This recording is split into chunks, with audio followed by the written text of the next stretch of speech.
राधे राधे। हरे कृष्णा। प्रिय भक्तों, आप सभी का दिन शुभ हो। आज दिनांक है 28 नवंबर और दिन है शुक्रवार। कहा जाता है कि इस माह में सुनी जाने वाली हर कथा केवल कानों तक नहीं बल्कि कर्म और भाग्य को बदल देती है, जिसने न जाने कितने लोगों का भाग्य बदल दिया। भगवान विष्णु की कृपा से बिना बुलाए चली आती है। आइए सुनते हैं इस पावन विस्तृत कथा को।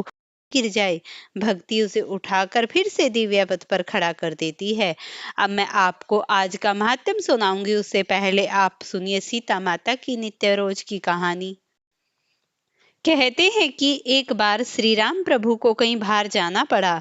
सीता माता हर रोज का नित्य नियम किया करती थी। वह हर रोज श्री राम को कथा सुनाया करती थी। एक दिन श्री राम भगवान को किसी काम के लिए बाहर जाना पड़ गया तो सीता माता कहने लगी कि प्रभु, मेरा तो 12 वर्ष का नित्य नियम है, अब मैं बाहर जाएंगे तो मैं कथा किसको सुनाऊंगी। श्री राम ने कहा, तुम कुएं की पाल पर जाकर बैठ जाओ, वहां औरतें पानी भरने आती हैं, उन्हें तुम अपनी कथा सुना देना।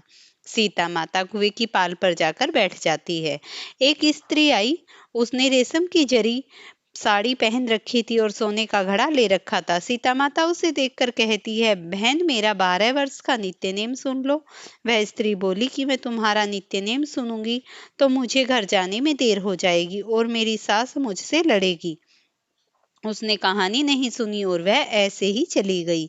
उसकी रेशम जरी की साड़ी पट गई, सोने का घड़ा मिट्टी के घड़े में बदल गया। सास ने देखा तो पूछा कि यह किस दोस्त को अपने सर लेकर आई है। बहू ने कहा कि कुएं पर एक औरत बैठी थी, उसने कहानी सुनने के लिए कहा, लेकिन मैंने उसकी कहानी नहीं सुनी।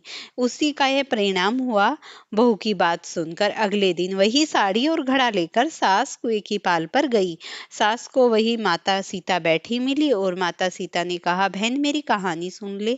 सास बोली कि एक बार छोड़, मैं तो 4 बार कहानी सुन लूंगी।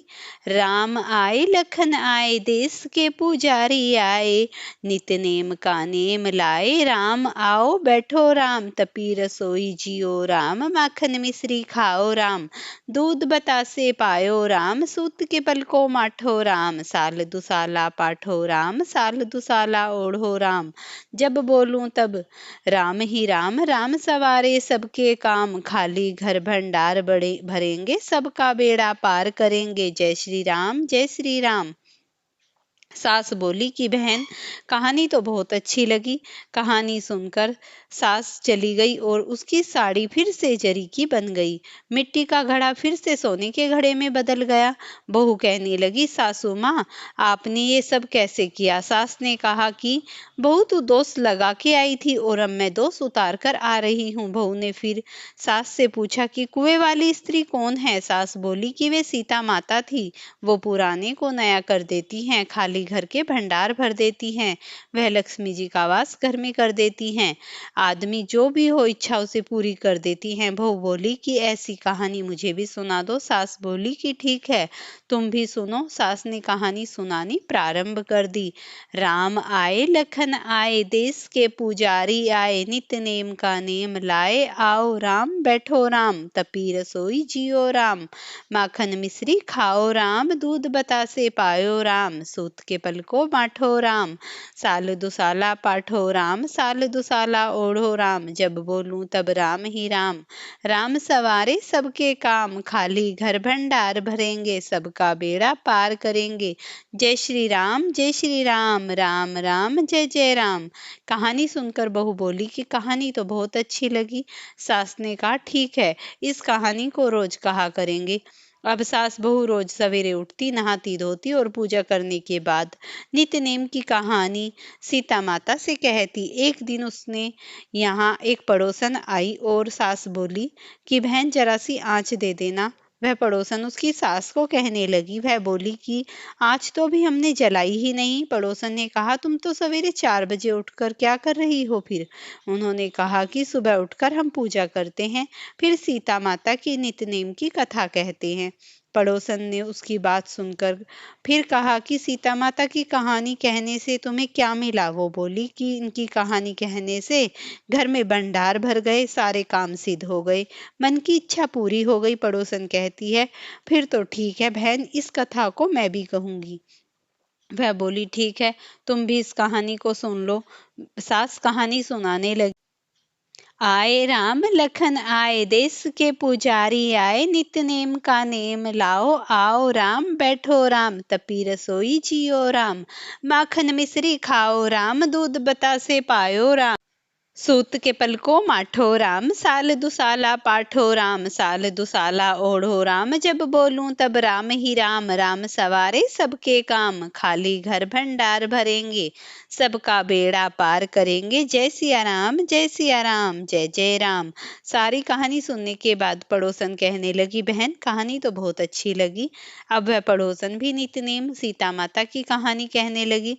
कहानी कहने से सीता माता ने पड़ोसन के घर में भी भंडार भर दिए। हे सीता माता, जैसे आपने उनके घर में भंडार भरे, वैसे भी आप हमारे घर के भंडार भरना। कहानी सुनने वाले और कहने वाले सबको सुखी जीवन देना, सबकी परेशानियां हरना और सबके जीवन में खुशहाली भर देना। प्रेम से बोलिए जानकी माता की जय। अब आप आज का महात्म सुनिए। प्राचीन समय में एक नगर में एक अत्यंत धर्म प्राणन्य ब्राह्मण रहता था। वह प्रतिदिन भगवान विष्णु का स्मरण करता, दान पुण्य करता और हर मार्गशीर्ष मास में नित्य नियम के साथ इन अध्यायों को सुनता था। उसी नगर में एक धनी वेश्य भी रहता था, जो धन में तो था बड़ा, पर उसके जीवन में शांति और संतोष बिल्कुल भी नहीं था। एक दिन वह वेश्या ब्राह्मण के पास आया और बोला, मुझे संसार के सुख तो मिले हैं, पर दिल को शांति नहीं मिली। ऐसा कौन सा उपाय है जो मेरा जीवन बदल दे? ब्राह्मण मुस्कुराकर बोला, मार्गशीर्ष माह के 23वें अध्याय की महिमा अद्भुत है। इसे श्रद्धा से सुनने पर स्वयं भगवान जीवन में संतुलन, समृद्धि और सुख उपस्थित कर देते हैं। ब्राह्मण ने वेश्या को कथा सुनानी शुरू की। इस प्रकार जो मार्गशीर्ष के दिनों को प्रभु की स्तुति करता है, कथा और उपवास करता है, वह बड़े से बड़े संकट को टाल देता है।